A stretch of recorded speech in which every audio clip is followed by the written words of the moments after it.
자, 여러분 안녕하십니까. 주말인 오늘 많은 소식들은 나와있지 않지만은 여러분들께서 꼭 아셔야 될 정보들이 몇 가지가 있어가지고 한번 정리를 해봤습니다.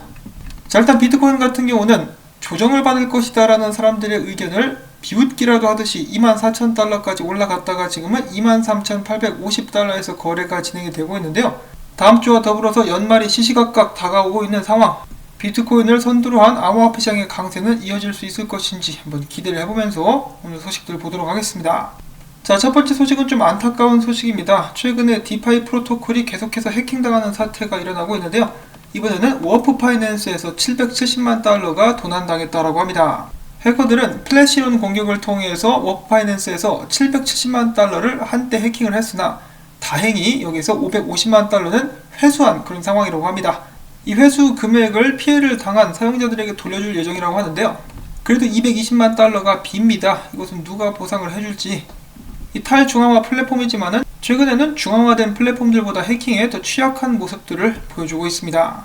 자, 그 다음엔 크립토 비트코인 크리스가 이야기합니다. 완체인 같은 경우 여러가지 뉴스들이 많이 있기 때문에 한번 주목해서 볼 필요가 있으며 차트도 지금 보기가 좋다라고 이야기를 하고 있는데 차트는 제가 첨부하지 않았습니다. 내가 좀 단타를 칠 줄 안다라고 생각하시는 분들께서는 차트를 한번 찾아보시면 좋겠고, 이 완체인 같은 경우는 12월 말까지 빼곡하게 여러가지 행사 및 발표, 업그레이드가 잡혀있는 상황이라고 하네요.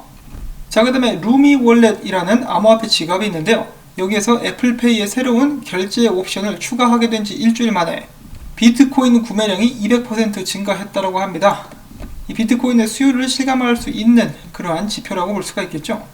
그리고 비트코인에 뛰어드는 기관 투자자들의 움직임은 계속되고 있습니다. 데일리호들에 의하면 운용 자산이 무려 510억 달러가 되는 월가 투자은행인 제프리가 자사 포트폴리오에서 금 비중을 줄이고 비트코인을 매수하고 있다라고 글로벌 전략 담당자가 밝혔다라고 하는데요. 이어서 그는 이야기하기를 만약에 비트코인이 현 수준에서 조정을 크게 받게 된다 그러면은 추매를 들어갈 것이다 라고 덧붙였습니다. 해당 펀드 포트폴리오에서 지금 현재 비트코인의 비중은 무려 5%. 앞으로 더욱더 많은 헤지펀드 및 투자은행들이 5% 정도만 비트코인에 자산을 할당하게 된다면 비트코인 시총 및 가격은 굉장히 높게 빠르게 올라갈 수 있을 것입니다. 자, 그런데 여기서 제가 약간 강조를 하고 싶은 부분은 비트코인 조정이 오게 되면 추매를 하겠다라고 밝혔어요. 뒤쪽에서도 비슷한 의견이 제시가 되기 때문에 약간 기억을 해주시면 좋을 것 같고, 자, 그 다음에 다음 한 주의 동향은 어떻게 될 것인가? 단기 변수는 연말 유동성과 미국 재무부 새 암호화폐 규제 여부다라고 하면서 몇 주 전에 코인베이스의 CEO가 루머긴 하지만은 미국 재무부가 암호화폐 지갑에 관련된 규제를 마련하고 있다라고 이야기를 했었는데, 그 규제가 나오게 될 경우에 암호화폐 업계가 큰 피해를 받을 수도 있으면서 비트코인 가격도 주춤하게 될 수 있다라는 예측이 나오고 있는 가운데 반면 기관 투자자들은 큰 영향을 받지 않을 것이라는 분석도 있다고 합니다. 왜냐, 기관 투자자들은 개인 지갑을 사용하지 않기 때문에 비트코인이 하락하게 되면 여전히 대기 중인 기관들이 매수에 나설 것으로 예상을 하고 있다고 하죠. 그러니까 떨어지기만 해봐라 라고 하면서 눈알을 부라리고 있다고 생각을 해볼 수가 있겠는데, 여기서 언급된 새 암호화폐 규제 나왔습니다. 미국 재무부가 암호화폐 지갑 규제를 공식 발표를 해버린 것인데요. 이 규칙이 시행되게 될 경우에 개인 암호화폐 지갑에 대해서 자금 세탁 방지 규칙이 강화되게 된다고 합니다. 예를 들어서 3,000달러가 넘는 인출에 대해서는 KYC, 이 고객 신원 확인의 강화가 요구가 되며, 암호화폐 서비스 제공자 같은 경우는 그 인출 고객의 개인 정보를 확인을 해야 됩니다. 이름 및 주소를 따야 된다는 것인데요. 여기서 그치지 않고 $10,000 이상 1,100만원 정도 넘는 거래를 하는 경우에는 핀센, 즉 재무부 산하에 있는 금융범죄 단속국에 보고할 의무까지 지워지게 된다고 합니다. 즉 거래소와 외부 지갑 간의 암호화폐 익명 거래를 할 수 없게 된다는 그런 의미라고 해석할 수가 있다고 하는데요. 이러한 제안에 대해서 미국 공화당 의원들은 들고 일어섰습니다. 야, 이 자식들아 지금 뭐하는 짓이야! 라고 하면서 워렌 데이비슨, 톤 엠머 등 4명은 재무장관에게 공개 서한을 제출하고 이를 재검토할 것을 촉구했다고 합니다. 한편 암호화폐 기업 서클의 CEO 제레미 얼레어 같은 경우는 이 제안은 문제가 되고 있는 실제 리스크에 충분히 대응하지 않아서 산업계나 미국의 경쟁력을 심각하게 손상시켜가지고 중국 기업의 경제적 그리고 산업적인 우위성을 계속 가져다 주게 된다라면서 우려를 남겼습니다. 한마디로 미국의 경쟁력이 저하될 수 있다라고 이야기를 하고 있는 것인데요. 한편 전 정부 법률 고문 변호사였다가 지금은 컴파운드에서 고문 변호사가 된 제이크 체르빈스키는 이렇게 이야기를 했는데요. 행정절차법에 따르면은 새로운 규칙을 채택하기 전에는 연방 정부가 시민들의 의견을 수용해서 검토할 것을 의무화했는데 시민들의 의견이 반영되는 기간이 매우 짧은 것은 핀센이 이 행정절차법을 위반했을 가능성이 있다라고 이야기를 한 것입니다. 그러니까 이 핀센과 재무부가 굉장히 서둘러가지고 이 규제를 시행하려고 한다라는 것인데요. 그는 이어서 말하기를 해당 규정은 끔찍한 발상이다. 이번 규제의 취지는 암호화폐로 이뤄지는 불법 자금 활동을 막아보겠다라고 하는 것인데 해당 규정이 할 수 있는 일은 한계가 있으며 법 집행 기관이 제 역할을 수행하는 데 도움이 되는 것도 아니다. 이거 그냥 탁상 행정이다.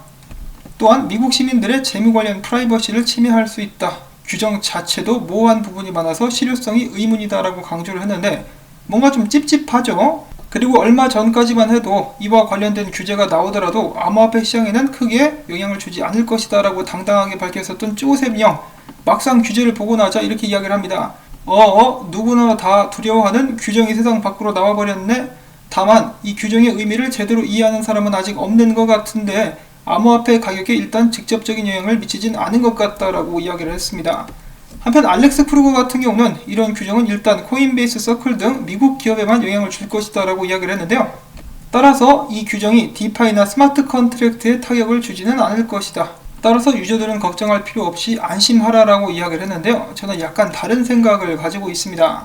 이런 식으로 좀 더 꽉꽉 이 규제를 적용하게 된다면 지금 인기를 많이 누리고 있는 유니스왑 같은 탈중앙화 거래소 디파이에도 나중에는 당연히 제재가 들어가게 되겠죠. 그리고 한국에서 거래하시는 분들 역시 일단은 직접적으로 영향을 받지 않겠지만 암호화폐를 그닥 반기지 않는 정부 같은 경우는 이를 그대로 따라하게 될 가능성도 미래에 충분히 있겠죠. 기존 법정 화폐들보다 더욱더 많은 인기를 누리고 있는 비트코인이 얼마나 얄밉겠습니까? 자, 아무튼 시민들의 의견을 받는 날짜가 1월 4일까지라고 하니까 시행되기까지는 어느 정도 시간이 있을 것 같아요. 그 전까지 어떤 변화가 있을지 계속해서 한번 지켜보도록 하겠습니다. 자, 그 다음에는 새 역사를 쓴 비트코인 상승 랠리는 계속될까? 라이트코인은 일주일 새 무려 50%나 급등했다. 자, 이 내용 자체는 제가 지난 한 주 동안에 여러분들께 전해드렸던 소식들을 정리해 놓은 것이기 때문에 생략을 하고 넘어가도록 하겠는데요. 이어서 준비한 비트코인 분석 몇 가지를 보도록 하겠습니다. 첫 번째로는 크립토 비트코인 크리스의 분석인데 지금 비트코인 차트를 보시면은 4시간 봉인데 여기 있는 이 채널을 그리고 추세선을 따라서 비트코인이 움직이고 있는 모습을 목격을 해보실 수가 있을 것입니다. 그래서 만약에 이대로 따라간다라고 한다면은 2만 불대 후반대까지 조정이 오게 될 수도 있다라고 예측을 하고 있는데 지금 비트코인의 기세가 어마어마하기 때문에 보통 때보다 이 위에 있는 저항을 뚫고 비트코인이 올라가 버리게 될 가능성도 무시할 수는 없겠다. 높다라고 볼 수 있겠다라고 이야기를 했습니다. 그만큼 이런 상황에서 비트코인이 놓였었던 적이 한 번도 없었거든요. 전 고점을 뚫고 지금 현재 새로운 고점을 향해서 나가고 있는 비트코인인데 수요가 굉장히 높기 때문에 그 누구도 지금 당장 함부로 예측을 할 수는 없겠지만은 일단 기관들은 조정이 오기를 기다리고 있다. 그런 상황에 놓여있는 비트코인인데 이어서 니콜라스 말틴 데이터데이시의 분석을 잠깐 보면은 이 니콜라스 말틴 같은 경우는 비트코인이 오히려 2만 불대까지 혹은 이전 이 강력한 저항이었었죠. 19,425달러까지 떨어져 주기를 바란다라고 이야기를 하고 있습니다. 그 이유는 간단한데 비트코인이 더욱더 높은 곳까지 올라가기 위해서는 건전한 조정이 꼭 필요하다라는 것이죠. 여기까지 와주게 된다라면은 지지 확인과 함께 더욱더 강력한 반등 그리고 새로운 자금의 유입도 많이 기대를 해볼 수가 있다는 것인데 앞에서도 나왔었죠. 여기서 매수하려고 기다리고 있는 기관들이 있다. 그리고 개인들도 아마 많이 기다리고 있을 거예요. 그래서 조정받고 반등하게 될 경우에 더욱더 강한 강세를 예상을 해볼 수가 있다는 것인데 그렇다라고 해서 지금 팔라는 이야기냐? 그것은 전혀 아니다. 조정 오게 되면은 이 추매를 하라라고 격려를 하고 있었는데요. 전에 비트코인이 12,000달러, 3,000달러 언저리에서 9,000달러까지 떨어진다라고 사람들이 예상을 했을 때 그때도 팔지 말고 밑에서 더 주면 된다 라고 이야기를 했었죠. 참고로 이 사람 같은 경우는 비트코인이 저번 불장 때처럼 막 50% 떨어지고 그런 일은 일어나지 않을 것이라고 예측을 하고 있었습니다. 그만큼 지금 반감기 후에 비트코인 물량보다 사려는 사람들이 훨씬 더 많기 때문이라고 볼 수가 있겠는데요.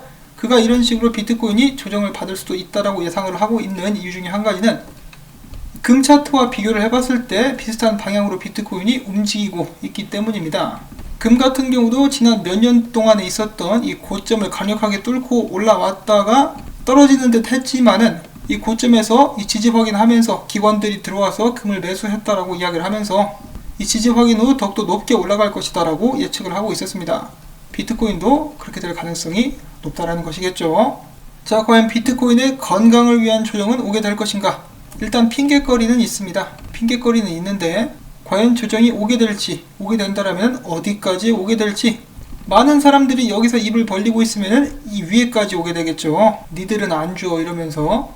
자, 아무튼 이 비트코인 및 암호화폐 시장 계속해서 지켜보도록 하겠고, 지금 현재 암호화폐 시장의 심리 상태는 93포인트로 극단적 탐욕. 12월 말까지 비트코인의 재미난 움직임 한번 기대를 해보면서 오늘 영상은 여기서 또 마무리를 짓도록 하겠습니다. 오늘 정리를 해본 소식들 여러분들께 도움이 되셨다면 수고했다는 의미에서 토마토밭에 꿀물 뿌리기 광고 시청을 통해서 부탁을 드리면서 저는 다음에 새로운 소식 가지고 인사를 드리겠습니다. 안녕히 계십시오.